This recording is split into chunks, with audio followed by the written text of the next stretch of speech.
Hallelujah, hallelujah. Amen. Ndikavafunzi vomancha Friday. Ndouya futi namuredza wamanda mmanji ngamanda ndina yami. Oteyamba. Ndikuri vatu vacho auna chisapei. Dai batoi dakaidu dakaipei lai. Zote zvidopera. Dai zote dakaipei lai. Ndikwambura na mathada adopera. Mataita dakaipei lai. Bad lucky dzidopera. Dakaipei dakaipei lai. Ahuna chisadoperawo. Dakaihena dakaipei lai. Komena cherede idopera. Maredu dakaipei lai. Shango lidopera. Dakaishango dakaipei lai. Chipinga nacho chiyapera. Maradasai dakaipei lai. Mara ndikuri vatu vacho nausiwa navudopera. Dai bato dakamalaisiwa dakaipei lai.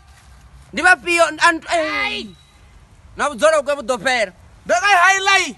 Dakadzoka dakaipei lai. Ndikuri nazo zolisa vatu chiganame zvidopera gana mavona. Dai bato dakalisa malotu malai kamane dakaipei lai. Hadai kanama dakaiupai. Ukolo udopera. Dakaikoi lai hadaipei lai. Rokorerwa ngamanda ndikonibudza risina na khavhara dzo khavhara bhugu richibudza upfi bhugu yashu ichebhunyu.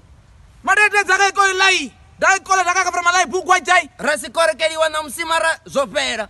Dakaikoreka manasi dakaipei lai. Rova vatu Dakaiva vatu ai. zopera. Dakaipei lai. Kuri vatu vacho farani zvine nakonesa zvone ngori chine hachiperi ndichiridzi chamudzimu. Dai bato dakaifara dakaikona sazvona zvwaichai. Dakaipei lai. Dakamutima rai jai lai. Zvizhinji zvesatani zvikopera. Korona idopera. Dai zvino malasatani dakaikora dakaipei lai. Tizotomasa joku zvidopera. Dakaitoma rai joke dakaipei lai. Faresani zvine nakonesa zvone. Dakaifa dakaikonesa dzone ai. Dai mu dakaishaishai. Hallelujah, hallelujah. Amen.